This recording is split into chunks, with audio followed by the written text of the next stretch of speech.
2026 ni mwaka wa amani kwa yule atakayetafuta ufalme wa Mungu. Utaongezewa. 2026 ni mwaka wa watu mashujaa wanayojua kenye wako ndani.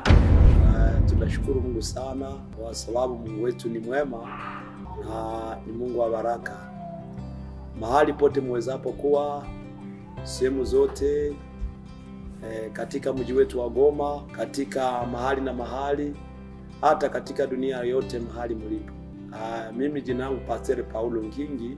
Kwa hiyo tunashukuru Mungu sana kwa sababu tulianza siku 40 na katika siku 40 tunaona mkono wa Bwana kwa sababu Mungu anajitukuza na Mungu anafanya kazi.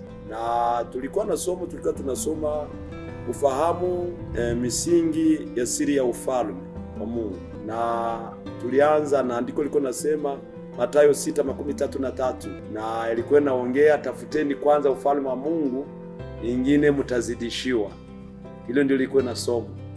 Na tulionyesha watu ufalme wa Mungu haiko kile kipaa.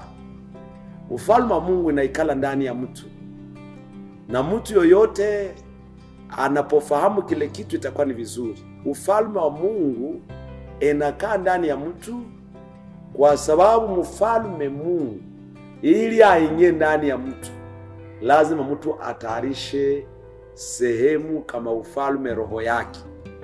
Na tuliongea kitu kia muhimu zaidi sana kusema hawezi ukaweza kuendelea mbele kiroho kama Mungu haiko ndani mwako.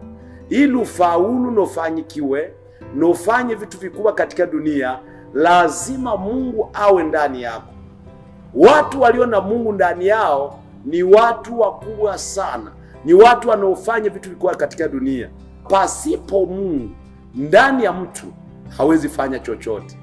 Na ndio maana tunashukuru sana kwa sababu watu wengi walifuata somo, watu walifunguliwa, tulifanya deliverance na watu walifunguliwa. Tunasema hivi, tunaamini ya kwamba tunaendelea na masomo yetu ya misingi. Na tulionyesha kwamba ili utoke mu misingi ya kifamilia, ili utoke mu misingi yoyote ya maisha, lazima Mungu aikale ndani mwako.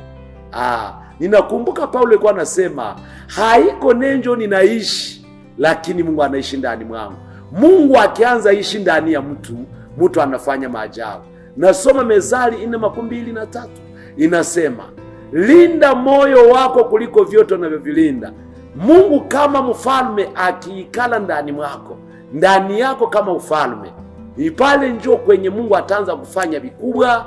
Unakuwa mtu muhimu, unakuwa mtu wa valer. Watu waliopoteza valer ni watu waliopoteza Mungu ndani mwao.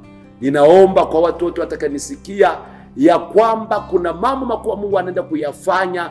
Tunaamini mwa hii wiki tunaenda kuanza, tunaenda kuomba, tutafanya deliverance, watu naamini watafunguliwa. Na acha tena nikwambie kwamba huyu Mungu tuliye naye ni Mungu wa kufanya, ni Mungu wa kuponya wagonjwa, ni Mungu wa kufungula viwete, vilema vinatembea. Hiyo ni kazi iliyo ndani ya watoto wa Mungu. Wakati wengi walikuja kutafuta muujiza, wameamini. Tunaamini ya kwamba wiki hii itakuwa wiki ya baraka. Kama unaweza unafika kwa Laline, ukifika pale kwa Alimentation la Merveille, utauliza tu Temple de l'Eternel, batakuonyesha mahali pa kanisa. Tunajulisha kwa ndugu wote walio hata nchi mbalimbali wakitaka kutufuata, batatutafutia kwa Facebook, batatupata, batatufuata kwa TikTok, batatupata na sehemu mbalimbali kwa mitandao yote, bakitafuta batatupata. Na ile itakuwa ni baraka zaidi sana. Ni utaandika Paul King, unaweza ukatupata, inakuwa ni amani. Kwa hiyo nashukuru sana. Mungu awabariki na Mungu awatie nguvu.